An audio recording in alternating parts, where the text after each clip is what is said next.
அல்ஹம்துலில்லாஹி ரப்பில் ஆலமீன் வஸ்ஸலாத்து வஸ்ஸலாமு அலா ரசூலிஹில் அமீன் வ அலா ஆலிஹி வ அஸ்ஹாபிஹி அஜ்மஈன். அம்மா பாத்.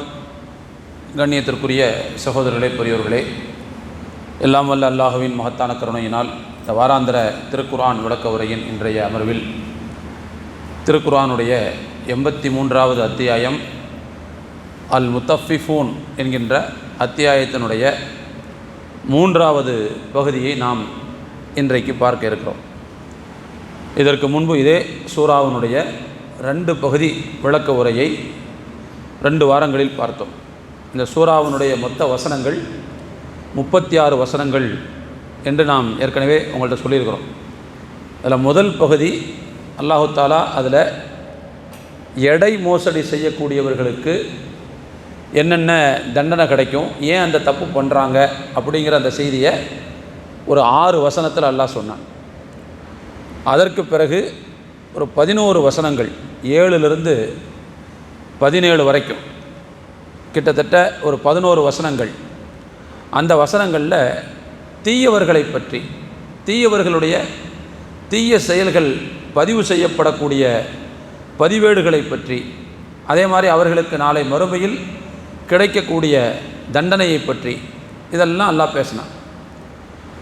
அது 3வது பகுதி தான் இன்றைக்கி 8வது வசனத்திலிருந்து 18வது வசனத்திலிருந்து 28வது வசனம் வரைக்கும். இப்போது ஒரு 11 வசனம். கடந்த வாரத்திற்கு நேர் மாற்றமாக அல்லாஹ் அங்கே பேசுகிறான். அதாவது போன வாரம் ஃபுல்லாக தீயவர்கள், தீமைகள், தீமைகளுடைய மறுமை பலாபலன் அதை பற்றி பேசினான். இன்றைக்கி அல்லாஹ் பேச போகிறது நல்லவர்கள், அவர்களுடைய நன்மைகள், அது பதிவு செய்யப்படக்கூடிய இடங்கள், மறுமையில் அவர்களுக்கு கிடைக்கக்கூடிய இன்பங்கள், மரியாதைகள், அதை பற்றி இன்றைக்கு ஒரு 11 வசனத்தில் எல்லாம் பேச போகிறேன். அப்போ அந்த வகையில் இது இந்த சூராவினுடைய 3வது பகுதி விளக்க உரை.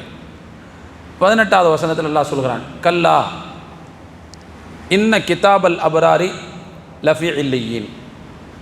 இந்த சூராவினுடைய தொடக்கத்தை கொஞ்சம் கவனத்தில் வச்சுக்கிட்டே வரணும். இந்த சூராவினுடைய தொடக்கமே எப்படி தொடங்குச்சுன்னு சொன்னால், அளவு நிறுவைகளில் குறைவு செய்யக்கூடியவர்கள், அநீதி இழைக்கக்கூடியவர்களுக்கு கேடுதான் விளையும் என்று சொல்லி தான் இந்த சூரா ஆரம்பிச்சிச்சு. அப்போ அதுக்கு பிறகு தீயவர்களை பற்றி அல்லாஹ் பேசினான். பொதுவான தீயவர்களையும் அது எடுத்துக்கொள்ளும். குறிப்பாக இங்கே எந்த குற்றம் சொல்லப்பட்டிருக்கிறதோ அந்த குற்றத்தை செய்யக்கூடிய தீயவர்களையும் அது எடுத்துக்கொள்ளும், சேர்த்து எடுத்துக்கொள்ளும். அதே மாதிரி நல்லவர்கள் நல்லா சொல்கிறான் பாருங்கள். இப்போ 18வது வருஷத்தில் பேச போகிறோம் பாருங்கள். இந்த நல்லவர்கள் அப்படிங்கிறது பொதுவான நன்மை செய்யக்கூடியவர்கள் அப்படிங்கிற பொருளும், அதோடு இந்த சூரா எந்த ஆரம்பத்தில் இருந்து பின்னால் வருதோ அந்த ஆரம்பத்துக்கும் இதோட தொடர்பு இருக்குதுன்னு வச்சுக்கிறோம். அப்போ அப்படி பார்த்தோம்னா பொதுவாக நல்ல செயல்கள் செய்யக்கூடியவர்கள், குறிப்பாக அளவு நிறுவைகளில், எடைகளில் யார் நல்ல முறையில் நடந்து கொள்கிறார்களோ, யோக்கியமாக நீதியாக நடந்து கொள்கிறார்களோ, அப்படிப்பட்ட நல்லவர்கள் அவங்களையும் இதனை சேர்த்து எடுத்துக்கொள்ளும். அப்போ அந்த வகையில் அல்லாஹ் 18வது வசனத்தில் சொல்கிறான், கல்லா இல்லை இல்லை, இன்ன கிதாபல் அபராரி லஃபி இல்லியீன்.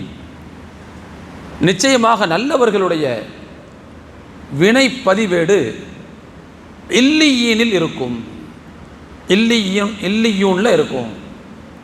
கல்லா இல்லை இல்லைன்னா எதை இல்லை இல்லைன்னு சொல்கிறான் அல்லாஹ். ஏற்கனவே இந்த சூராவுடைய தொடக்கத்தில் அல்லாஹ் சொன்னான், இட மோசடி பண்ணுறவங்க எந்த தைரியத்தில் பண்ணுறாங்க அப்படின்னு சொல்லும்போது அல்லாஹ் சொன்னால் அவங்களுக்கு மறுமை நம்பிக்கை இல்லை. அப்படியே நம்பிக்கை இருந்தாலும் பலவீனமாக இருக்குது, ரொம்ப அலட்சியமான மனோபாவத்தில் மறுமை பற்றி அவர்கள் இருக்கிறார்கள். அப்போ மறுமையினுடைய நம்பிக்கை ஒழுங்காக இருந்தால் இந்த மாதிரி தப்பெல்லாம் பண்ணுறதுக்கு மனசு வராது அப்படின்னு சொன்னான். அப்போ அவங்கள்ட்ட மறுமை நம்பிக்கை ரொம்ப பலவீனமாக இருக்குது அல்லது அறவே இல்லாமல் போயிருக்குன்னு அர்த்தம். அப்போ இந்த இடத்துல எல்லாம் இல்லை இல்லைங்கிறது மூலமாக என்ன சொல்ல வர்றான் அப்படின்னா, நீ நினைக்கிற மாதிரிலாம் கிடையாதுப்பா, மறுமைன்னு ஒன்று இருக்கத்தான் செய்யுது, அங்கே விசாரணைன்னு ஒன்று இருக்கத்தான் செய்யுது, விசாரணை முடிவில் நீதி வழங்கப்படுதல்னு ஒன்று இருக்கத்தான் செய்யுது. அங்கே இந்த உலகத்தில் யார் அநீதி இழைத்தார்களோ அவர்களுக்கான பதிலீடு அங்கே வழங்கப்பட்டுவிடும். அங்கே பதில் கொடுப்பதற்கு காசு பணங்கள் இருக்காது. மாறாக நாம் செய்த நன்மைகளை நாம் இழக்க வேண்டியது இருக்கும். அல்லது நன்மைகள் தீர்ந்து போய்விட்டால் யாருக்கு நாம் பாதிப்பு இழைத்தோமோ அவர்களுடைய தீமையை நாம் சுமக்க வேண்டியது வந்துடும். நீ நினைக்கிற மாதிரி அந்த விஷயத்தில் அலட்சியமாக இருக்காத, அல்லது நம்பிக்கை இல்லாமல் இருக்காத, ஜாக்கிரதையாக இருந்துக்க. அதுதான் இந்த கல்லா இல்லை இல்லை என்று சொல்லக்கூடிய அந்த சொல்லுக்கான பொருள். சொல்லிவிட்டு அடுத்து அல்லாஹ் சொல்கிறான், நீ நினைக்கிற மாதிரிலாம் மறுமை இல்லைங்கிறதெல்லாம் கிடையாது, இல்லைங்கிறதெல்லாம் இல்லை, அது இருக்க தான் செய்யுது. எப்படின்னா நல்லவர்களுடைய வினைப்பதிவேடு அன்றைக்கு இல்லியூனில் இருக்கும் என்று அல்லாஹ் சொல்கிறார். நல்லவர்களுடைய வினைப்பதிவேடு அப்படின்னா நல்லவர்கள் யார் அல்லாஹ் சொல்கிறான் அப்படின்னா நன்மைகளை தொடர்ச்சியாக செய்பவர்கள், நன்மைகள் செய்து பழக்கப்பட்டவர்கள், வாடிக்கையாக தொடர்ச்சியாக நன்மை செய்து கொண்டிருப்பவர்கள். திடீர்னு ஏதாவது கஷ்டம் வந்தால் போய் நன்மை செய்கிறது, அதுக்கு பிறகு விட்டுட்டு ஓடிடுறது, அது அவங்கள தொடர்ச்சியாக நன்மை செய்பவர்கள்னு சொல்ல முடியாது. தொடர்ச்சியாக அந்த வாடிக்கையும் பழக்கமும் உள்ளவர்களைத்தான் நல்லவர்கள் என்று அல்லாஹ் அங்கே சொல்கிறான். அப்படிப்பட்ட நல்லவர்கள் அவர்களுடைய அந்த வினைகள், அவர்களுடைய செயல்பாடுகள், நன்மைகள் எல்லாம் எங்கே இருக்கும்னா அவர்களுடைய பதிவேடுகள் இல்லியூனில் இருக்கும். இல்லியூன்னா என்ன? இல்லியூன் என்றால் என்ன? என்னங்கிற அந்த என்னன்னு தெரிஞ்சுக்கணும்னு ஆசை வருதில்ல. அடுத்த வசனத்தில் அல்லாஹ் சொல்லுவோம், ஒமா அதராக்கமா இல்லியூன். இல்லியூன் என்றால் நபியே உமக்கு என்ன என்று தெரியுமா? அல்லாஹ் அந்த ஆர்வத்தை ஊட்டிட்டு அடுத்து சொல்கிறான், கிதாபும் மர்கூம். இல்லியூன் என்றால் அது ஒரு பதிவு செய்யப்பட்ட பேரேடு. போன வாரம் நம்ம எப்படி தீயவர்களுக்கு பேசணுமோ அதே மாதிரி தாங்க. தீயவர்கள் விஷயத்தில் பேசும்போது அது ஒரு பதிவு செய்யப்பட்ட பேரேடு. அதில் என்ன பதிவு செய்யப்பட்டிருந்துச்சு? யாரெல்லாம் நரகவாசிகள் அப்படிங்கிறதெல்லாம் இப்போ நரகவாசிகளுடைய அந்த சின்ன சின்ன ஃபைலும், அவங்க செஞ்ச ஃபைலும், அதோடு அவங்களுடைய பெயர்களும். அதே மாதிரி இங்கே நல்லவர்கள் செய்த அவர்களுடைய செயல் பதிவேடுகளும் அவர்களுடைய பெயர்களும் பதிவு செய்யப்பட்ட அந்த பேரேட்டுக்கு பெயர் தான் இல்லியூன் என்பது. கிதாபும் மர்கூம், அதுதான் அல்லாஹ் சொல்கிறான், கிதாபும் மர்கூம். அது பதிவு செய்யப்பட்ட, கூடுதல் குறைவு இல்லாமல் முழுமையாக எழுதி பதிவு செய்யப்பட்ட ஒரு பேரேடு. அதில் அல்லாஹ் தஆலா யாரெல்லாம் நல்லவர்களோ, யாரெல்லாம் சொர்க்கவாசிகளோ அவங்களுடைய பெயர்களையும் சேர்த்து அதில் எழுதியிருப்பான். அவங்களுடைய ஃபைல்களும் அதில் இருக்கும், அவங்களுடைய பெயர்களும் அதில் இருக்கும், பதிவு செய்யப்பட்டிருக்கும். சரி, ஏற்கனவே போன வாரம் ஒரு ஹதீஸ் சொன்னேன். தீயவர்களுடைய உயிரை கைப்பற்ற வரக்கூடிய வானவர்கள் எப்படி நடந்து கொள்வார்கள், அதே மாதிரி நல்லவர்களுடைய உயிரை கைப்பற்ற வரக்கூடிய வானவர்கள் எப்படி நடந்து கொள்வார்கள். அது ஒரு நீளமான ஹதீஸ்.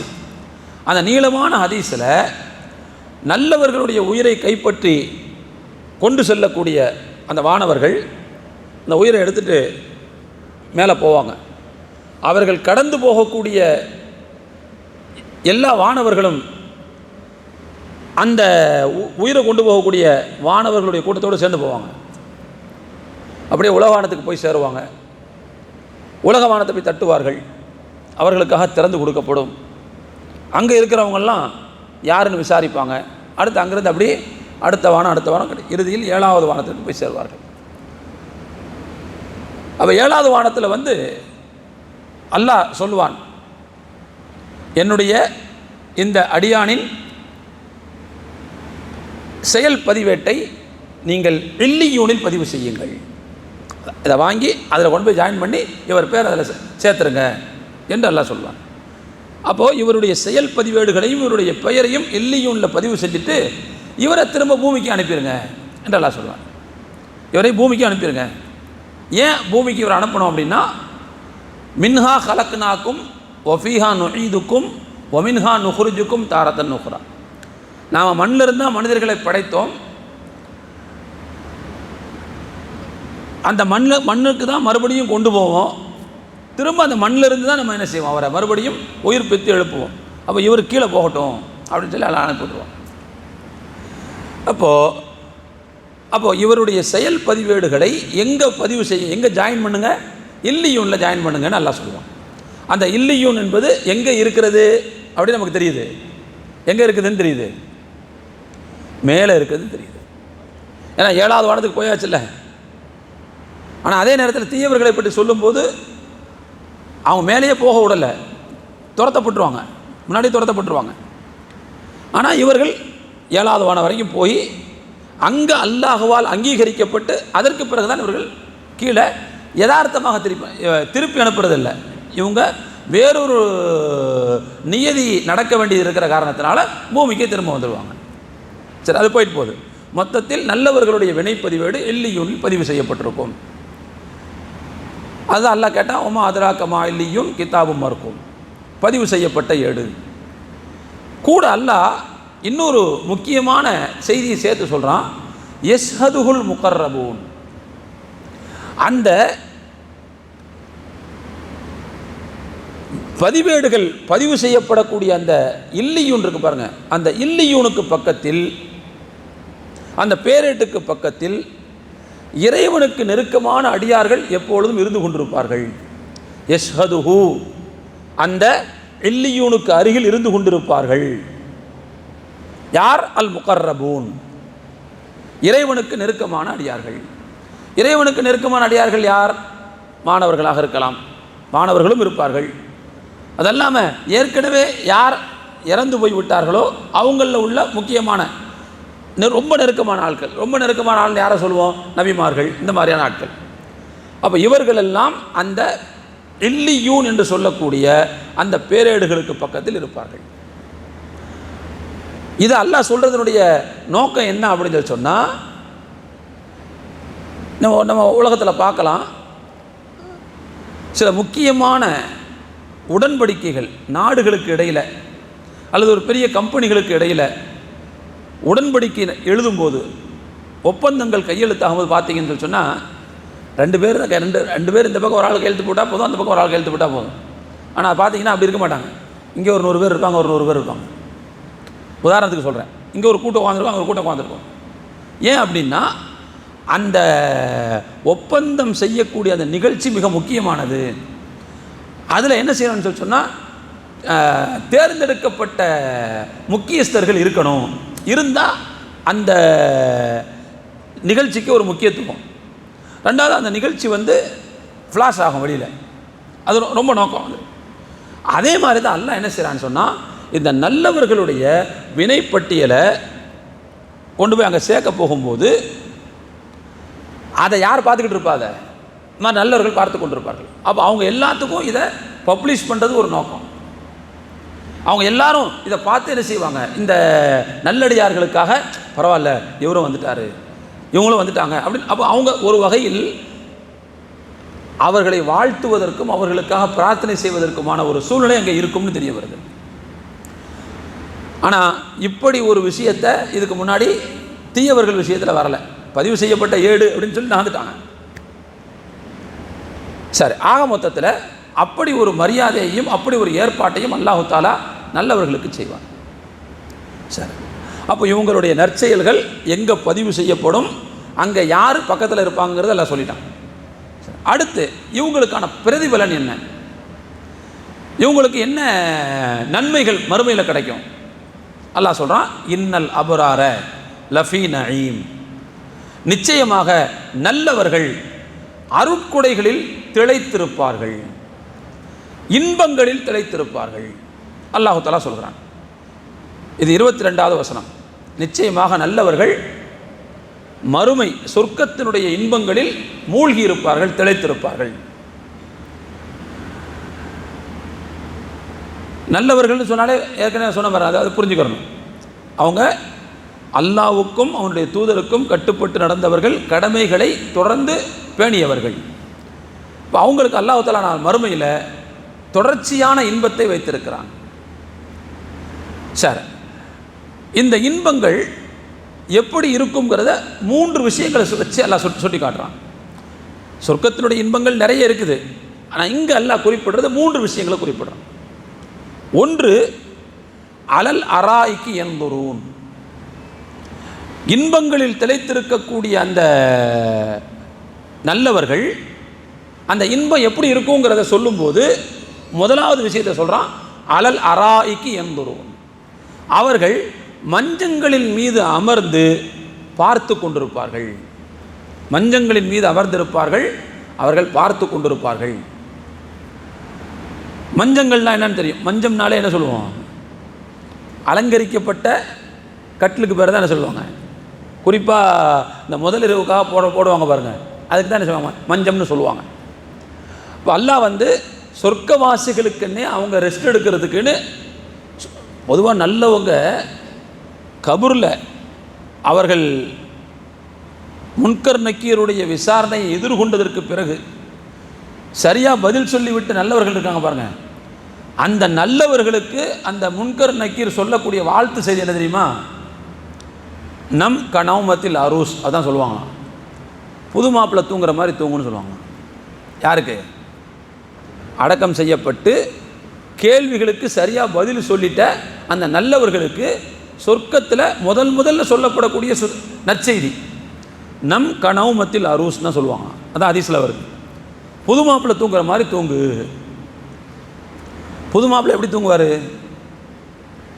தூக்கத்துக்கு டிஸ்டர்பன்ஸே இருக்காது, யாரும் டிஸ்டர்பன் பண்ண மாட்டாங்க.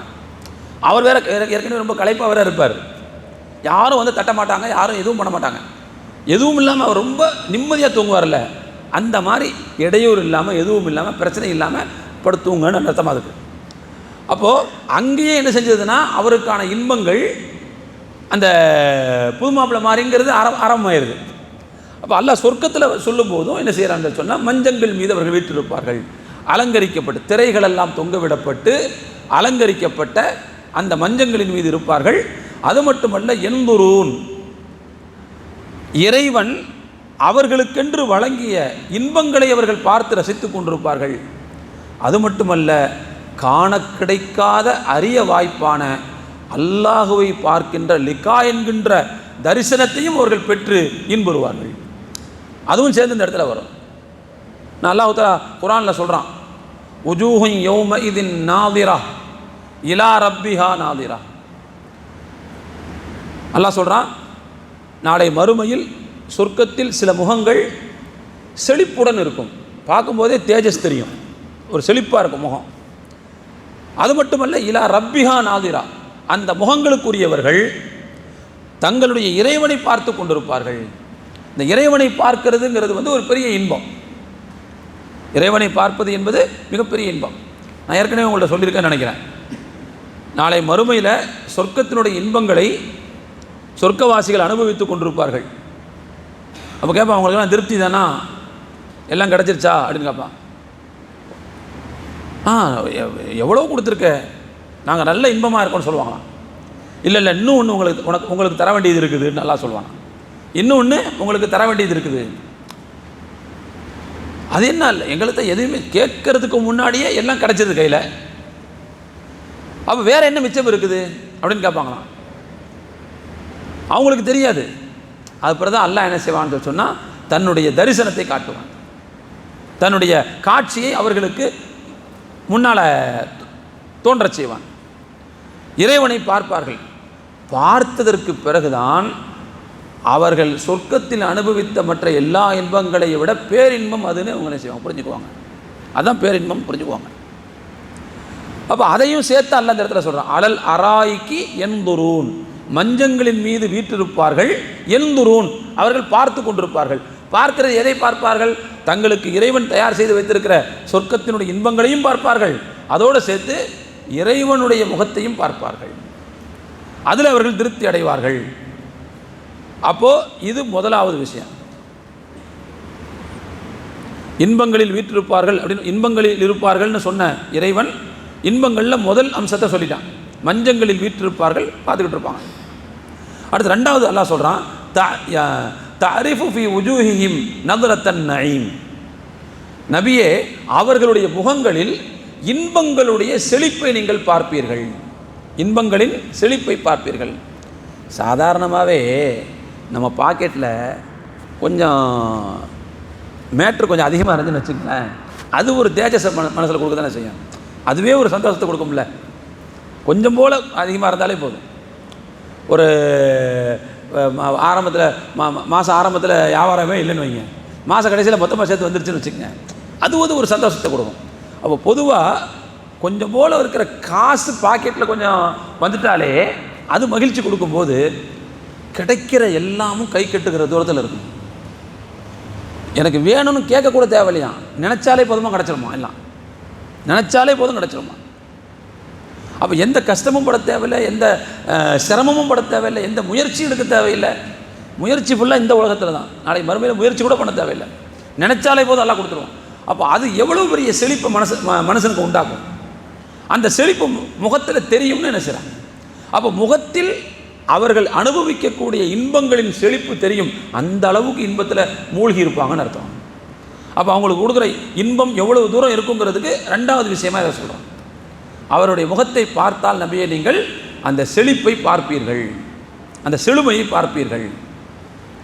இது ரெண்டாவது விஷயம். மூணாவது விஷயம் என்னன்னு சொன்னால், யுஸ்கௌன பிர் ரஹீக்கின் மக்தூம் ஹிதாமுஹு மிஸ்க். அவர்களுக்கு முத்திரையிடப்பட்ட மதுபானம் புகட்டப்படும். முத்திரையிடப்பட்ட மதுபானம் புகட்டப்படும். முத்திரையிடப்பட்டங்கிற வார்த்தையை எல்லாம் ஏன் சொல்கிறான்? முதல்ல மதுபானத்துக்கு வருவோம். அந்த மதுவில் வந்து மதிய மயக்கிற இதெல்லாம் இருக்காது, புரிஞ்சுங்களா? அதெல்லாம் இருக்காது. மாறாக ஒரு முக்கியமான விஷயத்தை கவனிக்கணும். சொர்க்கவாசிகள் சொர்க்கத்துக்கு போனதற்கு பிறகு அங்கே லா யஸ்மஊன ஃபீஹா லகுவன் வலா தஅசீமா, வீணான எந்த சொற்களையும் கேட்க மாட்டார்கள். ஒருவருக்கொருவர் குற்றம் சாட்டக்கூடிய, இவர் அவரை திட்டிக்கிறது, அவர் இவரை திட்டிக்கிறது, அந்த மாதிரியான வார்த்தைகள் அங்கே கேட்க மாட்டாங்கன்றது. அப்போ அங்கே என்ன கேட்கும்?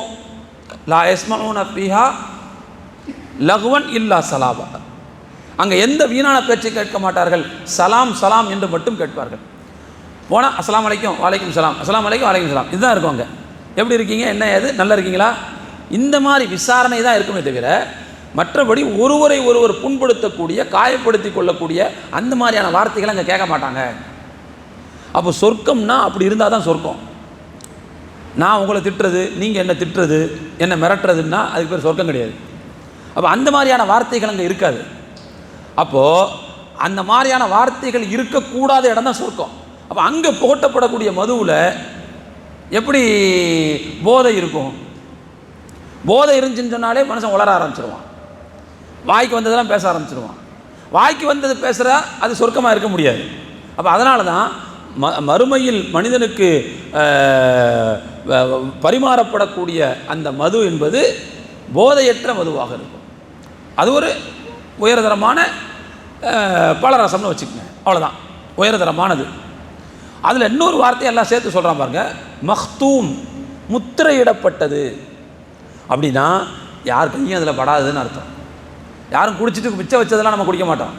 ஒவ்வொருத்தருக்கும் கொடுக்கும்போது நம்ம தான் என்ன செய்வோம், சீலை பிரித்து குடிக்கணும். நம்ம தான் சீலை பிரித்து குடிக்கணும். ஏன்னா முத்திரையிடப்பட்டது, யாருடைய கையும் படாதது, நமக்கென்றே அது பரிமாறப்படக்கூடியது. ஒவ்வொரு நல்ல மனிதருக்கும் அல்லாஹ் பிரத்யேகமாக பரிமாறக்கூடிய விஷயம் அது. அதனால தான் முத்திரையிடப்பட்டதுங்கிற வார்த்தை இருக்குது. வேறு யாரும் என்ன செய்ய மாட்டாங்க, பிரிச்சிருக்க மாட்டாங்க. செகண்ட் ஹேண்டாக இருக்காது, அது செகண்ட் ஹேண்டாக இருக்காது, எல்லாம் ஃபஸ்ட் ஹேண்டு தான், நமக்கே தான். அது நமக்கென்றே இறைவன் தயாரித்ததாகவே இருக்கும்.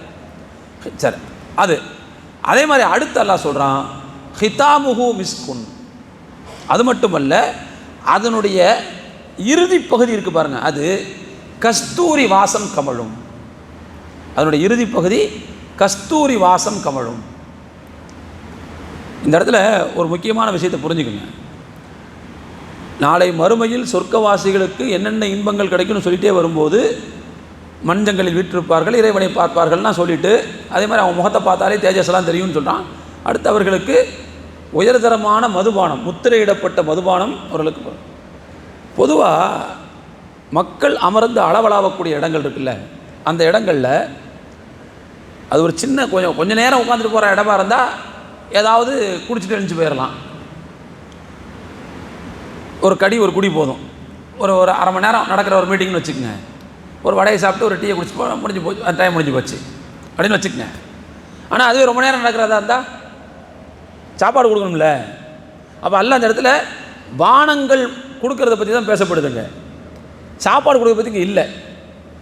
அப்போது வெறும் பானத்தோடு எல்லாம் கதையை முடிச்சிருவானா அப்படின்னு அப்படி இல்லை. பானத்தை பற்றி பேசப்பட்டால் அங்கே உணவும் இருக்கிறதுன்னு அர்த்தம். அப்போது அவர்களுக்கு உண்ண உணவும் அருந்த பானமும் வழங்கப்படுங்கிறது தான் இந்த ஆயத்தினுடைய கருத்து. இதையுமா தப்சீர் அறிஞர்களே இதை சுட்டி காட்டுகிறார்கள். புரிஞ்சுங்களா? அப்போது சாப்பிட்றதுக்கும் அங்கே என்ன இருக்கும், பொருட்கள் உண்டு, அதோடு சேர்த்து அருந்துவதற்கும் பானம் கிடைக்கும். அது அந்த கடைசியில் இந்த வார்த்தை வருது பாருங்கள், ஹிதாமுஹு மிஸ்க், அதனுடைய கடைசி பகுதி கஸ்தூரி மனம் கமழும்னு. அது என்ன? பொதுவாக நம்ம இந்த உலகத்தில் ஏதாவது குடிச்சோன்னு வைங்களேன், சில பேர் வந்து ஃபுல்லாக குடிக்க மாட்டாங்க, கொஞ்சம் போல் மிச்சம் வச்சுருவாங்க. பார்த்துருக்கீங்களா? இதை விட எல்லாருடைய இதுவும் காலியாக இருக்காது. சில இதில் பார்த்திங்கன்னா அடியில் கொஞ்சம் போல் மிச்சம் இருக்கும். அவங்க மனசில் என்ன நினைப்புனா அதில் ஏதாவது என்ன செஞ்சுக்கும், மண்டி ஏதாவது இருக்கும், ஏதாவது தேவையற்ற பொருள் உள்ள இருக்கும் அப்படின்ட்டு. டீ கடையெல்லாம் இப்போ பார்த்தீங்கன்னு சொன்னால் கொஞ்சம் போல் தேயிலை என்ன செய்யும், அவங்க வடிகட்டிலையும் வடிகட்டப்படாமல் இருக்கிற சின்ன சின்ன துகள் வந்து என்ன செய்யும், டீ கடையில் வந்துடும். அப்போ நம்ம என்ன அதை போய் குடிக்க தேவையில்லைன்னு கொஞ்சம் போல் மிச்சம் வச்சுட்டு வந்துடுவோம். அல்லாஹ் சொல்கிறான் அப்படிலாம் அங்கே மிச்சம் வைக்க வேண்டிய தேவை இருக்காது. ஏன்னா கடைசி பகுதியில் எக்ஸ்ட்ராவாக என்ன இருக்கும், கஸ்தூரி மனம் கமலும். சரி, ஏன் கஸ்தூரி மனம் கமலுது அப்படின்னா அது ஒரு முக்கியமான விஷயம். சொர்க்கத்தினுடைய இந்த அடுத்த வசனத்தில் அல்லாஹ் சொல்கிறான், அந்த பானத்தில் சொர்க்கத்தினுடைய நீரூற்றில் உள்ள நீர் கலக்கப்பட்டிருக்கும் நல்லா சொல்கிறான். சொர்க்கத்தில் உள்ள ஒரு நீரூற்றின் நீர் கலக்கப்பட்டிருக்கும். வெறும் அந்த பானம் வந்து வெறும் மது மட்டுமல்ல, அதில் என்னமும் இருக்கும், சொர்க்கத்தினுடைய ஒரு நீரூற்று, அதாவது நெருக்கமானவர்கள் மட்டும், இறைவனுக்கு நெருக்கமானவர்கள் மட்டுமே பிரத்யேகமாக அருந்தக்கூடிய அந்த விசேஷமான நீரூற்றின் தண்ணீர் அதில் கலக்கப்பட்டிருக்கும் அப்படின்னு நல்லா பின்னால் சொல்கிறான். அப்போது சொர்க்கத்தினுடைய நீரூற்றுன்னு வரும்போது சொர்க்கம் வந்து எப்படி இருக்கும், இன்ஷா அல்லாஹ் ஒரு நாளைக்கு சொர்க்க நரகத்தை பற்றி நம்ம பேசுவோம், ஒரு நாளைக்கு முழுசாக பேசுவோம். அதில் இந்த சொர்க்கம் எப்படி, சொர்க்கத்தினுடைய ஆறு எப்படி இருக்குங்கிறது வரும்போது அதில் வரும். அந்த பெரும்பாலும் வந்து ஆறு வந்தால் கீழே மண் தானே இருக்கும், மண் கிடக்கும், அதே மாதிரி கல்லெல்லாம் கிடக்கும், கூழாங்கல்லாம் கிடக்கும்ல. அங்கே வந்து முத்து பவளம் மாணிக்கங்கள் இது வந்து கூழாங்கல் மாதிரி கிடக்கும். கீழே இருக்கிற மண் வந்து கஸ்தூரியாக இருக்குமா, கீழே இருக்கிற மண் கஸ்தூரியாக இருக்குமா. அதெல்லாம் ஆற்றுல மட்டும் இல்லை, நடக்கிற பகுதியிலையும் அப்படி தான் இருக்குமா. சொர்க்கவாசிகள் வீட்டில் வெளியில் போயிட்டு வரோன்னு சொல்லிட்டு வருவாங்க. எங்கள் வீட்டில் அவங்க குடியிருப்பில் அவங்களுடைய மனைவியாக இருக்கிறவங்கள்ட்ட வெளியில் போயிட்டு வரோன்னு சொல்லிட்டு வெளியே வருவாங்க.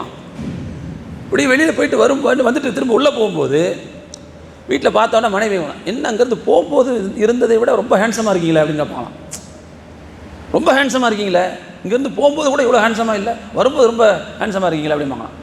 என்னென்னா சொர்க்கத்தில் போய் ஒரு ரவுண்ட் அடிச்சுட்டு வந்தால் அங்கே இருக்கக்கூடிய அந்த மண் இருக்குது பாருங்கள், அது வந்து ஒரு புட்டாமாவை மாதிரி, புட்டாமானா தெரியுதா, டால்கம் பவுடர்னு வச்சுக்கோங்க, முகத்துக்கு அடிப்போம்ல அந்த மாதிரி அது. அப்போது வெளியில் போகும்போது சுற்றும் போது காற்றடிக்கும், அந்த மண்ணெலாம் படும்ல, கிட்டத்தட்ட அது ஒரு மேக்கப் மாதிரி ஆயிருமா. அதுவும் ஒரு ஒப்பனை. அதனால தான் கேட்பாங்க, நான் வீட்டுக்கு வந்தோன்னே என்ன வெளியில் போயிட்டு வர்றீங்க, ரொம்ப ஹேண்ட்ஸமாக இருக்கீங்க, வீட்டில் இருக்கும்போது கூட அப்படி இல்லை அப்படின்னு கேட்பாங்க. அப்போது சொர்க்கத்தினுடைய மண்ணுக்கு அந்த தன்மை இருக்குதுன்னு ஹதீஸுகளில் வருது. அப்போது சொர்க்கத்தினுடைய ஒரு நீரூற்றின் தண்ணீர் கலக்கப்படுறதுனால அந்த நீரூற்றினுடைய இந்த மண் இருக்கு, அந்த மண்ணுடைய இது கஸ்தூரி தானே.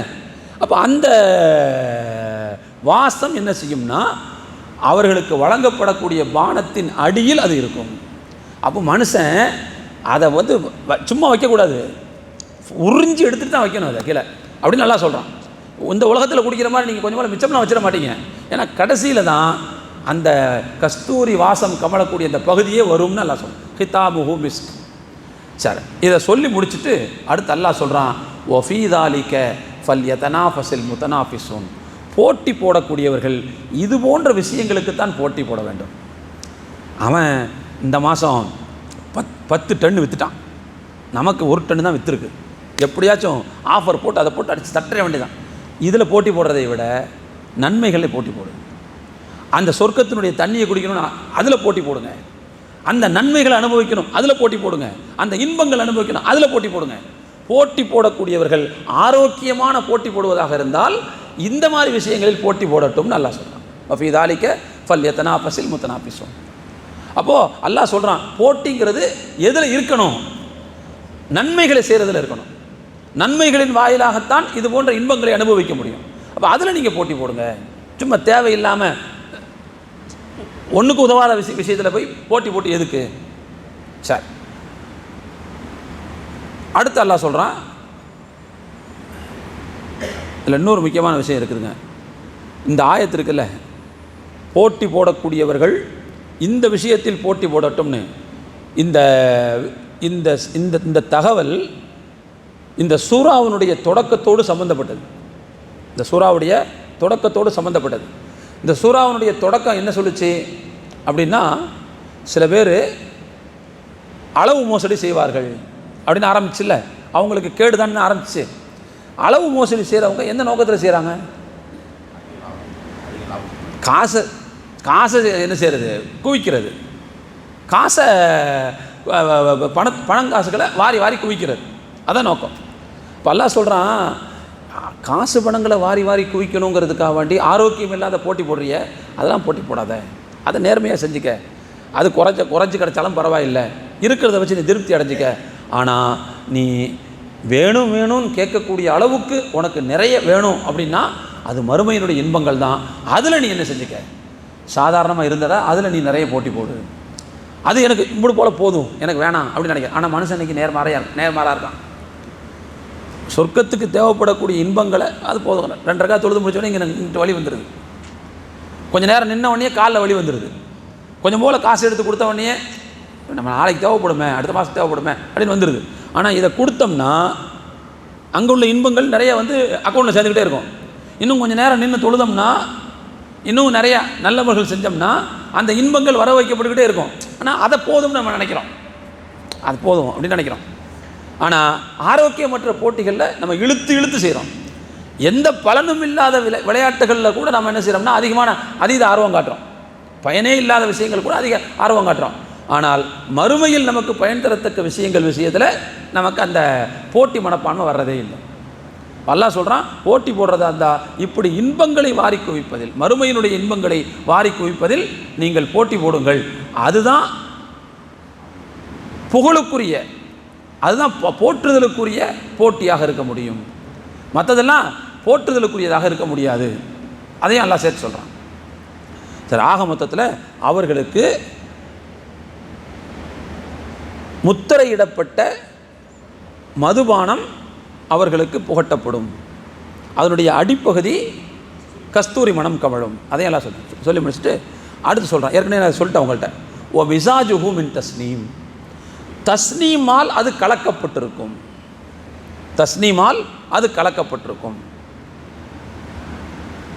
ஓ மிசாஜுஹு, மிசாஜ்னா என்ன அர்த்தம்னா, அந்த வழங்கப்படக்கூடிய பானத்தில் இப்போ நம்ம ஒரு ஒரு ஒரு குளிர்பானம் தயாரிக்கணும்னு வச்சுங்களேன், அதில் எல்லாம் நிறைய விஷயங்களை போட்டு கலக்க தானே செய்வோம். இதில் எல்லாம் என்ன செய்கிறான்னு சொன்னால் தஸ்னீமை கலந்துருக்கும்னு சொல்கிறான். தஸ்னீம்னா என்ன அர்த்தம்? அல்லாஹ் சொல்கிறான், அது இறைவனுக்கு நெருக்கமானவர்கள் அருந்தக்கூடிய ஒரு நீரூற்றாகும். ஐனை யஸ்ரபு பிகல் முகர்ரபூன், அது ஒரு நீரூற்று. அந்த நீரூற்றில் இறைவனுக்கு நெருக்கமான அடியார்கள் மட்டுமே நீர் அருந்துவார்கள். இந்த ஆயத்தில் 2 செய்தி எல்லாம் சொல்கிறான். ஒரு செய்தி என்ன சொல்கிறான்னா, சொர்க்கவாசிகள் 2 வகை இருக்கிறாங்க. சொர்க்கவாசிகள் 2 வகை. ஒரு வகையினர் முகர்ரபூன்கள், அதாவது இறைவனுக்கு மிகவும் நெருக்கமானவர்கள். இன்னொரு குரூப் இருக்கிறாங்க சொர்க்கவாசிகள். அவங்க யாருன்னு சொன்னால் அஸ்ஹாபுல் யமீன், வலப்புறத்தார். வலப்புறத்தார். சூரத்துல் வாக்கியா ஓதிருக்கீங்களா? யாரோ ஓதிருக்கீங்களா? அதில் இந்த கடைசியில் வரும் முகர்ரபூன் அஸ்ஹாபுல் யமீன் அப்படின்னு அதில் வரும். இப்போ சொர்க்கவாசிகளை அல்லாஹ் 2 கேட்டகரியாக பிரிப்பான். ஒரு கேட்டகரி என்னென்னா, அல்லாஹ்வுக்கு மிக மிக நெருக்கமானவர்கள், நபிமார்கள் ரசூல்மார்கள்லாம் அந்த கேட்டகரியில் வந்துடுவாங்க. புரிஞ்சுங்களா? சரி, முகர்ரபுகள் ஒரு குரூப். இன்னொரு குரூப் யாருன்னா அஸ்ஹாபுல் யமீன், அதாவது வலப்புறத்தார், ரைட் விங்ஸ்னு வச்சுக்கங்க, ரைட் விங்ஸ், இது ஒரு குரூப். இவங்களும் சொர்க்கவாசிகள் தான். ஆனால் இந்த 2 சொர்க்கவாசிகளுக்கு இடையில் வித்தியாசம் இருக்கும். இந்த முகர்ரபூன்னு சொல்லக்கூடிய மிக நெருக்கமானவர்கள் பாருங்க, அவங்க தான் அந்தஸ்தில் கூடினவங்க. அதுக்காக இவங்க ரொம்ப குறைஞ்சவங்க அர்த்தம் கிடையாது. இவங்களும் சொர்க்கவாசிகள் தான், இவங்களுக்கும் பெரிய பெரிய இன்பங்கள்லாம் இருக்கும். ஆனால் அவங்களுடைய அளவுக்கு இவங்க உயர்ந்தவர்கள் கிடையாது. இதில் இந்த முகர்ரபுகள் இருக்காங்க பாருங்க, மிக நெருக்கமானவர்கள். இவங்க அருந்துவதற்கென்றே அல்லாஹ் பிரத்யேகமாக சொர்க்கத்தில் ஒரு நீரூற்றை வைத்திருப்பாங்க. அதில் அவங்க மட்டும்தான் பானம் அருந்துவார்கள். அப்படின்னா அது எவ்வளோ பெரிய இன்பத்துக்குரியதாக இருக்கணும். அதில் இருந்து கொஞ்சம் போல் எடுத்து இவங்களுக்கு கொடுக்குற பானத்தில் எல்லாம் கலக்கி கொடுக்கும். அவங்க அவங்க பியூராக அதை மட்டுமே குடிப்பாங்க. யார்? முகர்ரபுகள். துவா செய்யுங்க, அல்லாஹ் நம்ம எல்லாத்தையும் முகர்ரபுகளை ஒருத்தலாக ஆக்கிட்டு துவா செய்யுங்க, சரியா? அப்போ அவங்க பியூராக அதை மட்டுமே குடிப்பாங்க. அப்படிப்பட்ட மேன்மக்கள் அருந்தக்கூடிய பிரத்யேகமான சொர்க்கத்தின் அந்த நீரூற்று தண்ணீரை, அதுதான் தஸ்னீம். அந்த நீரூற்றுக்கு பேர் தான் தஸ்னீம். அந்த தஸ்னீம் என்கின்ற நீரூற்றிலிருந்து கொஞ்சம் போல் எடுத்து அல்லாஹ் என்ன செஞ்சிருப்பான், இவங்களுக்கு கொடுக்குற அந்த பானத்தில் கலந்துருப்பான். ஓ மிசாஜுஹு மின் தஸ்னீம் ஐனை யஷ்ரபு பிஹல் முகர்ரபூன். இதுதான் இறைவனுக்கு நெருக்கமானவர்கள் அருந்தக்கூடிய பிரத்யேகமான நீரூற்றாக இருக்கும். அந்த நீரூற்றின் ஒரு பகுதி, ஒரு ஒரு ஒரு சிறு பகுதியை எடுத்து அல்லாஹ் இதில் கலந்திருப்பான். கலந்திருக்கிற அதைத்தான் என்ன செய்வான்னா அபுரார் நல்லவர்களுக்கு, வலப்புறத்தாருக்கு அல்லாஹ் கொடுப்பான். அப்போ இது முழுக்க முழுக்க சொர்க்கவாசிகளுக்கு அல்லாஹ் கொடுக்கக்கூடிய இன்பங்கள். மூன்று வகையாக இன்பங்கள் அல்லாஹ் சொல்கிறான்னு சொன்னல. ஒன்று, அவங்க மஞ்சங்களின் மீது வீட்டிலிருந்து இன்பங்களை பார்ப்பார்கள், இறைவனை தரிசிப்பார்கள். ரெண்டாவது, அவங்களுடைய முகத்திலேயே தெரியும் அவங்க எவ்வளோ பெரிய இன்பத்தில் இருக்காங்கங்கிறது. அந்த அளவுக்கு பேரின்பத்தில் இவர்கள் மூழ்கி இருப்பார்கள். ரெண்டாவது. மூணாவது, சொர்க்க நீரூட்டிலிருந்து, தஸ்னீம் என்கின்ற நீரூட்டிலிருந்து கலக்கப்பட்டு வழங்கப்படக்கூடிய அந்த பானமும் உணவும், இது அவங்க கிடைக்கக்கூடிய இன்பம்னு எல்லாத்தையும் சொல்லி முடிக்கணும். ஹைர், இதோட 28வது வசனம் முடிஞ்சிருச்சு. புரிஞ்சுங்களா? சரி, இந்த ஆயத்திலிருந்து நாம் தெரிந்து கொள்ள வேண்டிய டேக் ஹோம்னு சொல்லி வச்சுக்கோமே, வீட்டுக்கு எடுத்துகிட்டு போக வேண்டிய சில செய்திகளை மட்டும் நான் ஏற்கனவே சொல்லியிருந்தால் கூட திரும்ப ரிப்பீட் பண்ணி ஞாபகப்படுத்திக்கிறேன். முதல்ல, சொர்க்கம் என்பது மேலே தான் இருக்கிறது. சொர்க்கம் எங்கே இருக்குது? மேலே தான் இருக்குது. ஏன்னா சொர்க்கவாசிகள் செய்யக்கூடிய நற்செயல்களுடைய பேரேட்டு, அந்த அந்த வினைப்பதிவேடு இல்லையும் இருக்குல்ல, அது மேலே தான் இருக்குதுன்னு இருக்குது. அப்போ சொர்க்கம் என்பது மேலே தான் இருக்குது. இந்த ஆயத்தும் அதான் சுட்டி காட்டுது.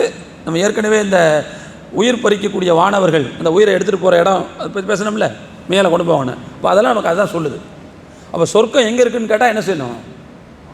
வானத்தில் தான் இருக்குன்னு சொல்ல, மேலே தான் இருக்குன்னு சொல்லணும். வானத்தில்னு சொல்லாதீங்க, மேலே தான் இருக்குது. ஆக ஹைட்டில் இருக்குதுன்னு அர்த்தம். ஆக ஹைட்டில் இருக்குதுன்னு அர்த்தம். அப்படி சொல்லிடணும். மேலே ஆக ஹைட்டில் இருக்குது அப்படின்னு சொல்லிடணும். ஒன்று. ரெண்டாவது, இந்த வசனங்கள்லேருந்து நாம் தெரிந்து கொள்ளக்கூடிய அடுத்த செய்தி என்னன்னு சொன்னால், சொர்க்கத்தினுடைய இன்பங்களை அடைவதை ஆசைப்பட வேண்டும், அடைய வேண்டும் என்கின்ற ஆசையை உருவாக்கி கொள்ள வேண்டும். சில வரட்டு வேதாந்தம் பேசுகிற சில பேர் இருப்பாங்க. இபாதத்துங்கிறது அல்லாஹ்வுடைய திருப்தியை பெறுறது மட்டும்தான் நோக்கம். சொர்க்கம் கிடைக்கணும் அப்படின்னு நினச்சிலாம் செய்யக்கூடாது, இபாதத் செய்யக்கூடாது. அது ஆதாயத்தை எதிர்பார்க்குற மாதிரி ஆயிடும். சொர்க்கத்தையும் சொர்க்கத்தினுடைய இன்பங்களையும் எதிர்பார்த்தலாம் இபாதத் செய்யக்கூடாது. அதே மாதிரி நரகத்தை பயந்தும், நரகத்தினுடைய வேதனையை பயந்தும், தண்டனைகளை பயந்தும் இபாதத் செய்யக்கூடாது. ஏன்னா அதெல்லாம் சுய லாபம் மாதிரி ஆயிடுது, ஆதாயம் கருதி செய்கிற மாதிரி ஆயிடுது. இபாதத்துங்கிறது அல்லாஹ்வுடைய திருப்திக்காக மட்டும்தான் செய்யணும் அப்படின்னு சில பேர் சொல்லுவாங்க. இது கேட்குறதுக்கு நல்லா இருக்கலாம், ஆனால் இது அல்ல. அல்லாஹ் சொர்க்கத்தை யாருக்கு தயாரித்து வச்சுருக்கான்? யாருக்கு தயாரித்து வச்சுருக்கான்? ரோட்டில் போகிற குப்பனுக்கு சுப்பனுக்குமா? மூமின்களுக்கு தானே. அப்போ அதை ஆசைப்படலாம்ல, ஆசைப்படணும்ல. இப்போ ரசூல்லா இந்த துவா கேட்டிருக்காங்க, இறைவா சொர்க்கத்தின் பக்கம் என்னை சேர்த்து வை, சொர்க்கத்திற்கு நெருக்கமாக இருக்கக்கூடிய அமல்களை சேர்த்து வைன்னு ஏன் துவா செஞ்சாங்க? ரசூல்லா ஆதாயத்தை கேட்டாங்களா? அப்போது ஒரு மனிதன் அல்லாஹ்வுடைய திருப்தியை பெறுறதுங்கிறது தான் இறுதி இலக்கு, அதில் சந்தேகம் இல்லை. அதுக்காக ஒருத்தர் சொர்க்கத்தை ஆசைப்படுறதும் சொர்க்கத்தினுடைய இன்பங்களை ஆசைப்படுறதும் இபாதத்துக்கு எதிராகன்னு சொல்லக்கூடாது. சில வரட்டு வேதாந்தம் பேசுகிறவங்க இந்த மாதிரி பேசுவாங்க, அப்படி நினைக்க தேவையில்லை. இப்போது இந்த இடத்துல சொல்லப்பட்டிருக்கக்கூடிய இறைவன் சொர்க்கவாசிகளுக்கு தயாரித்திருக்கக்கூடிய இன்பங்கள்லாம் மனதை மகிழ்விக்கக்கூடிய விஷயங்கள் தான். புரிஞ்சுங்களா? சொல்லப்போனால் இதை நம்ம லோக்கல் பாஷையில் சொல்லதாக இருந்தால் எல்லாம் என்ஜாய்மெண்ட்டு தான். ஆனால் யாருக்கென்று யார் தயாரித்து வச்சுருக்கா? நல்லடியார்களுக்கென்று இறைவன் தயாரித்து வச்சுருக்கான். அப்போ இறைவன் தயாரித்து வச்ச உடனே ஏன் எதிர்பார்க்கக்கூடாது? அது மனுஷன் கையில் இருக்கிறத எதிர்பார்க்கக்கூடாது, அது தப்பு. அவர் எனக்கு 100 ரூபா தந்துடுவார், நான் ஒரு 2 ரகா தொழுதா அப்படின்ட்டு நான் தொழக்கூடாது. அது உலகத்தை எதிர்பார்க்கறது. இது முழுக்க நல்லவர்களுக்கென்று இறைவன் மறுமையில் தயாரித்து வச்சிருக்கக்கூடிய விஷயம் அது. அப்போ அதை ஆசைப்படுறதுங்கிறது இபாதத்துக்கு எதிரானது அல்ல. அதே மாதிரி இறைவன் தயாராக வைத்திருக்கக்கூடிய தண்டனைகளை பயந்து ஒரு மனுஷன் இபாதத் செய்கிறதுங்கிறதும் எனதில்லை. தாராளமாக நம்ம அல்லாஹ் மறுமையில் நரகத்திலேருந்து காப்பாற்றணுங்கிறதுக்காகவே சில நல்ல அமல்களை செய்யலாம். சொர்க்கத்தில் அல்லாஹ் நம்முடைய இன்பங்களை அதிகரிக்கணுங்கிறதுக்காகவே சில நல்ல அமல்களை செய்யலாம். அப்படி செய்யும்போது நாம் அந்த இபாதத்தை யாருக்கு செய்கிறதா தான் அர்த்தம்? அல்லாஹ்வுக்கு செய்கிறதா தான் அர்த்தம். அதை விரும்புறதுனாலையோ நரகத்தை பயப்படுறதுனாலையோ அல்லாத ஒருத்தருக்கு நாம் இபாதத் செய்கிறதா அர்த்தம் கிடையாது. ஆனால் சில வரட்டு மூளை உள்ளவர்கள் இப்படி பேசுவார். இது சரியான கருத்து அல்ல. அதையும் சேர்த்து நாம் என்ன புரிந்து கொள்ள வேண்டும். அடுத்து 3வது நாம் இந்த ஆயத்தில் தெரிந்து கொள்ள வேண்டிய இன்னொரு முக்கியமான செய்தி என்னன்னு சொன்னால், சொர்க்கவாசிகளுக்கு வழங்கப்படக்கூடிய அந்த பானத்தை பற்றி எல்லாம் சொல்லும்போது என்ன சொல்கிறான்னா, அவர்களுக்கு முத்திரையிடப்பட்ட மதுபானம் புகட்டப்படும்னு சொல்கிறான். அவர்கள் எடுத்து அருந்துவார்கள்னு சொல்லலை, அவர்கள் அருந்துவார்கள்னு சொல்லலை, புகட்டப்படும்னு சொல்கிறான். இப்போது நம்ம இந்த பஃபே சிஸ்டத்துக்கெலாம் போனோம்னு சொன்னால் நம்மளாக தான் திண்டுக்கிற வேண்டியது, நம்மளாக தான் தட்டை எடுக்கணும், நம்மளாக தான் தண்ணி எடுக்கணும், நம்மளாக தான் போய் வேணா அங்கே போய் நின்றுக்கிட்டு என்ன செய்யலாம், அவங்கள்ட்ட கொஞ்சம் போடுங்கன்னு சொல்லலாம். இது ஒரு நாகரிக யாசகம், நாகரிக பிச்சை மாதிரி தான் தெரியுது பார்த்தா. அவன் இப்போ முன்னால் போய் நிற்கணும், நம்மளாக எடுத்து குடிக்கிற மாதிரி தான் இருக்கும், நம்மளாக எடுத்து சாப்பிட்ற மாதிரி தான் இருக்கும். புரிஞ்சுங்களா? சொர்க்கத்தை பொறுத்த வரைக்கும் அங்கே செல்ஃப் சர்வீஸ்லாம் கிடையாது. அங்கே முழுக்க சர்வீஸ் பண்ணுறதுக்குன்னே ஒரு குரூப் எல்லாம் உருவாக்கி வச்சுருக்கான். சர்வீஸ் பண்ணுறதுக்குனே எல்லாம் குரூப், அதாவது சொர்க்கவாசிகளுக்கு பணிவிடை செய்வதற்கே ஒரு குரூப் அங்கே இருக்கும். அப்போ அவர்கள் மூலமாக நமக்கு அல்லாஹ் போதும்னு சொல்கிற அளவுக்கு கொண்டு வந்து திணிக்குப்பான்ல, ஊட்டுவான்னு வருது. இஸ்கோனை புகட்டப்படும், இன்னும் கொஞ்சம் குடிங்க, இன்னும் கொஞ்சம் குடிங்க, இன்னும் கொஞ்சம் குடிங்க, இல்லைங்க போதுங்க, இன்னும் கொஞ்சம் குடிங்க. அப்போது சொர்க்கவாசிகளுக்கு நாளை மறுமையில் இது போன்ற காரியங்கள் பணிவிடை செய்யப்படும்னு இந்த ஆயத்து சொல்லுது. இந்த இறைவன் பயன்படுத்துகிற வாசகம் அதை தான் சுட்டி காட்டு. அவங்களா தங்களுக்கு செஞ்சிக்க மாட்டாங்க. ஒருத்தருக்கு திடீர்னு பசி எடுக்கும், பசி எடுத்த உடனே அவராக போய் ஜூஸ் போட்டு குடிப்பார், அப்படிலாம் கிடையாது. அவர் இடத்துக்கு பசிங்கிற உணர்வு வந்துட்டாலே போதும், எடுத்துக்கிட்டு நேராக என்ன செய்வாங்க, அவருக்கு கொடுக்கறதுக்கு வந்துடுவாங்க. அப்போ சொர்க்கவாசிகள் பணிவிடை செய்யப்படுவார்கள் அப்படிங்கிற அந்த செய்தியும் இந்த ஆயத்திலிருந்து தெரிய வருகிறது. அதே மாதிரி நான் சொன்னேன்ல, அந்த பானத்தினுடைய அடிப்பகுதி என்பது கஸ்தூரி மனம் கமழும். புரிஞ்சுங்களா?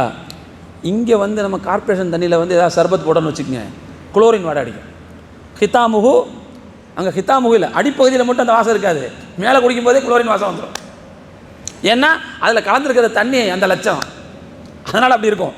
அதனால தான் நம்ம யாரும் கார்ப்பரேஷன் வாட்டர் எடுத்து கலந்தாங்க, அதுக்கு நம்ம என்ன செய்யறோம், கேன் வாட்டர் வாங்கி நம்ம சர்பத் போடுறோம். ஆனால் இங்கே இந்த தண்ணியை வச்சு கலந்து செஞ்சால் அடிப்பகுதி மட்டும் இல்லை, மேலேருந்து கீழே வரைக்கும் அந்த வாடை அடிக்கும். ஆனால் சொர்க்கத்தினுடைய அது அல்லாஹ் என்ன சொல்கிறான்னா, அது தூய சொர்க்கத்தினுடைய நீரூற்றிலிருந்து எடுக்கப்பட்டதுனால அந்த நீரூற்றின் அடிப்பகுதி இருக்குது பாருங்கள், அது கஸ்தூரி தான் இருக்குங்க. கஸ்தூரி வாசம், அந்த அதனுடைய மண் கஸ்தூரி தான். அப்போ எனவே அந்த நீரில் அந்த வாசம் என்ன செய்யும், கமழும், நறுமணம் இருக்கும். அது அந்த தண்ணி இருக்கிற இடத்தினுடைய விளைவு அப்படிங்கிறத எல்லாம் என்ன செய்யும் இந்த இடத்துல சுட்டி காட்டுகிறேன். அப்போ பாருங்கள், மண் அங்கே மிகப்பெரிய நறுமணம்னா அது எவ்வளோ பெரிய பாக்கியம். அது மண்ணே நறுமணம்னா எவ்வளோ பெரிய பாக்கியம். அல்லாஹ் காப்பாத், அல்லாஹ் நமக்கு அந்த வாய்ப்பை தரணும். ஹைர். அடுத்து அல்லாஹ் சொல்கிறான், ஒஃபீ தாலிக ஃபல் யதனாஃபஸில் முத்தனாஃபிஸூன். போட்டி போடக்கூடியவர்கள் இது போன்ற விஷயத்திற்குத்தான் போட்டி போட வேண்டும், முயற்சி செய்ய வேண்டும். அல்லாஹ் சொல்கிறான், இந்த உலகத்தில் ஒரு குறிப்பிட்ட நாளைக்கு மட்டுமே இருந்துவிட்டு அதற்கு பிறகு தீர்ந்து போகக்கூடிய அந்த மாதிரியான விஷயங்களை திரட்டுறதில் நீங்கள் காட்டுகிற ஆர்வத்தை விட, அதில் நீங்கள் போடுற போட்டியை விட நிரந்தரமான இன்பங்களை அடைவதற்குத்தான் உங்களுடைய போட்டி இருக்க வேண்டும் அப்படின்னு நல்லா சொல்கிறேன். இந்த உலகத்தை பொறுத்த வரைக்கும் அது எவ்வளவு பெரிய உயர்ந்த ஒன்றாக இருந்தாலும் அது என்ன செஞ்சிடும், அழிஞ்சு போகக்கூடியதான். ஃபானி, இந்த உலகம் என்பது தீர்ந்து போகக்கூடியது.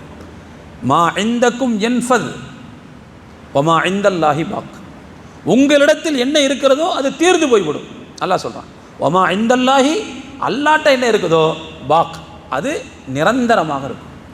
அப்போ தீர்ந்து போகக்கூடியதுக்காக ஒருத்தன் போட்டி போடணுமா, நிரந்தரமாக இருக்கிறதுக்காக போட்டி போடணுமா? அல்லாஹ் சொல்கிறான், எது அழிந்து போகாதோ, எது தீர்ந்து போகாதோ, எது தொடர்ச்சியாக இருந்து கொண்டிருக்குமோ அந்த மாதிரியான விஷயத்துக்கு தான் போட்டி போடணும். அது மாதிரி அதனால தான் நன்மைகளுக்கு போட்டி போடுங்கன்னு சொல்கிறது. நன்மைகளுக்கு போட்டி போடுறது, நல்ல அறிவை பெறுவதற்கு போட்டி போடுவது, நல்ல பழக்க வழக்கங்களை உருவாக்கி கொள்வதற்கு போட்டி போடுறது, அதெல்லாம் நமக்கு நீடித்த நிலையான இன்பங்களுக்கு காரணமாக அமையும். இப்போ அதுதான் என்ன செய்யணும், போட்டி போடணும் அப்படிங்கிறது இந்த ஆயத்தில் அல்லாஹ் தஆலா சுட்டி காட்டுகிறாங்க. அது மாதிரி இன்னொரு முக்கியமான விஷயம், ஒரு மூமினுடைய பண்பு என்பது அடுத்தவங்களுக்கு விட்டு கொடுக்குறது இல்லையா. சஹாபாக்களை பற்றி சொல்லும்போது அல்லாஹ் சொல்கிறான், வயூசிரூன அலா அன்ஃபுஸிஹிம் வலவ் கான பிஹிம் ஹஸாஸா. தங்களுக்கு தேவை இருந்தாலும் அடுத்தவங்களுக்கு விட்டு கொடுப்பாங்க. இது மூமினுடைய பண்பு. ஆனால் அந்த விட்டு கொடுத்தல் என்பது எதில் இருக்கணும்னா,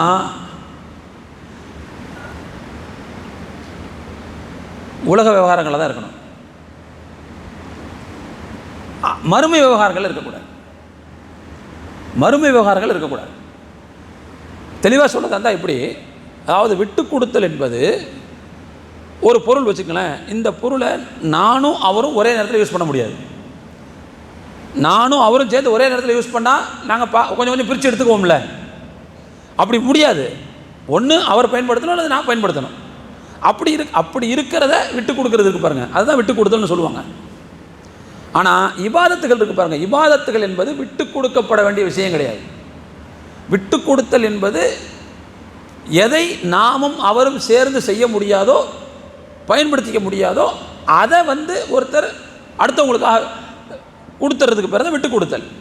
ஆனால் இபாதத்து விஷயத்தில் விட்டு கொடுத்தல் இருக்கக்கூடாது. அங்கே போட்டி போட வேண்டும். நானும் செய்வேன் அப்படின்னு அவர் சொல்லுவார், நானும் செய்வேன் நான் சொல்லணும், நீங்களும் நானும் செய்வேன்னு சொல்லணும். ஆனால் உலக விவகாரத்தில் இதுக்கு நம்ம அடிச்சிக்கூடாது. எனக்கு தான் நீ தரணும் அப்படின்னு நான் உங்கள்கிட்ட போட்டி போடக்கூடாது, சண்டை போடக்கூடாது. நீங்கள் இல்லை எனக்கு தான் தரணும், நீங்கள் போட்டி போடக்கூடாது. ஆனால் இபாதத் விஷயத்தில் அப்படி இல்லை, அங்கே போட்டி போடணும். ஏன்னா இபாதத் என்பது ஒரே நேரத்தில் எல்லாராலும் செய்ய முடியும். அதை ஒரு குறிப்பிட்ட இடத்துல செய்கிறது இருக்குது பாருங்கள், அதுதான் செய்ய முடியாதே தவிர அந்த இடம் அல்லாத மற்ற இடத்துல உதாரணமாக இந்த மக்கா மதீனாவுக்கு போனவங்களுக்கு தெரியும், இந்த காபாவை ஒட்டி ஒரு மோதிர வளையம் மாதிரி ஒரு இடம் இருக்குது பார்த்தீங்களா, அதுக்கு பேர் ஹத்தீம்னு சொல்லுவாங்க. அது உள்ள தொழுவுறதுக்கு நிறைய பேர் போட்டி போடுவாங்க. அது உள்ள தொழுவுறதுக்கு போட்டி போடுவாங்க.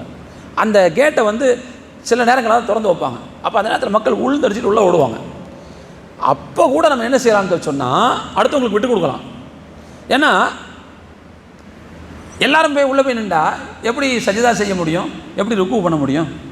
ருக்கு பண்ணுறதுக்கு சஜிதா பண்ணுறதுக்கு ஒரு டிஸ்டன்ஸ் வேணும்ல. ஆனால் அங்கே தொழுகணுங்கிற அந்த ஆர்வ கோளாறில் கூட்டமாக போய் நின்றுக்குவாங்க. மக்கள் கூட்டமாக போய் நின்றுக்குவாங்க. ஒருத்தர் ருக்குவே செய்ய முடியாது, சஜிதாவே செய்ய முடியாது. இப்போ அந்த மாதிரி இடத்துல சில விட்டு கொடுக்கலாம். அது விட்டு கொடுக்குறதுனா தொழுகையை விட்டு கொடுக்குறதுன்னு அர்த்தம் கிடையாது. அந்த இடத்த விட்டு கொடுக்குறோம், நம்ம பக்கத்தில் நின்று தொழுதுக்கலாம். இன்னும் சொல்ல போனால் நாமும் அதை செய்யணும்னு நியத்து வச்சுட்டோம் பாருங்க. நியத்து வச்சதுக்கு பிறகு அதை அவருக்கு விட்டு கொடுத்ததுனால அதை செய்கிற அந்த வாய்ப்பால் அந்த நன்மையை நமக்கு சேர்த்து கொடுத்துருவான்ல. ஆனால் லுகர் நீங்கள் தொழுதுங்க அப்படின்னு விட்டு கொடுக்க முடியாது. லுகர் நீங்கள் தான் தொழணும், நானும் தான் தொழுவேன். சரி, அந்த இடத்துல தொழுவதுக்கு வாய்ப்பு கிடைக்காட்டாலும் பக்கத்து இடத்துல நின்று தொழணும். ஏன்னா போட்டி போடுதல், அதாவது ஒருத்தர் தான் பயன்படுத்த முடியும், இன்னொருத்தர் பயன்படுத்த முடியாதுங்கிற நிலைமை இபாதத்துக்களை கிடையாது. அதனால் சட்ட அறிஞர்கள் என்ன சொல்கிறாங்கன்னா, விட்டு கொடுத்தல் என்பது உலக பொருட்களிலானே தவிர, விட்டு கொடுத்தல் என்பது அதாவது அந்த அந்த உலக விவகாரங்கள் தானே தவிர, அந்த விட்டு கொடுத்தல் என்பது இபாதத்துகளில் கிடையாது. இபாதத்துகளில் வந்து போட்டி தான் இருக்குது அப்படின்னு சொல்கிறாங்க. அப்போ இதுவும் ரொம்ப முக்கியமான விஷயம், புரிஞ்சுங்களா? இப்போ நான் அங்கே விட்டு கொடுக்க சொன்னது இருக்குது பாருங்கள், அது வந்து நம்ம ஒரு வாய்ப்பை விட்டு கொடுக்குறதானே தவிர அசல் இபாதத்தை விட்டு கொடுக்குறது இல்லை.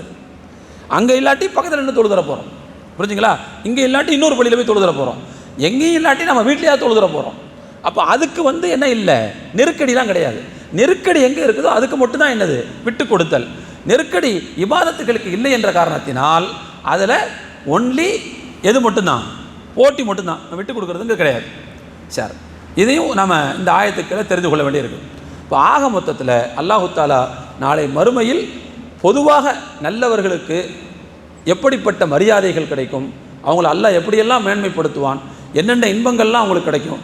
குறிப்பாக இந்த ஆயத்தினுடைய ஆரம்பத்தோடு ஜாயின் பண்ணி பார்க்க போகும்போது பொருளாதார விவகாரங்களில் ரொம்ப டிரான்ஸ்பரன்ஸாக யார் இருக்காங்களோ, வெளிப்படைத்தன்மையோடு யார் நீதியாக நடந்து கொள்கிறார்களோ, அப்படிப்பட்ட அந்த நல்லவர்களுக்கு அல்லாஹ் கிடைக்கக்கூடிய இன்பத்தை இந்த ஆயத்தில் சொல்லி முடிச்சிருக்கோம்.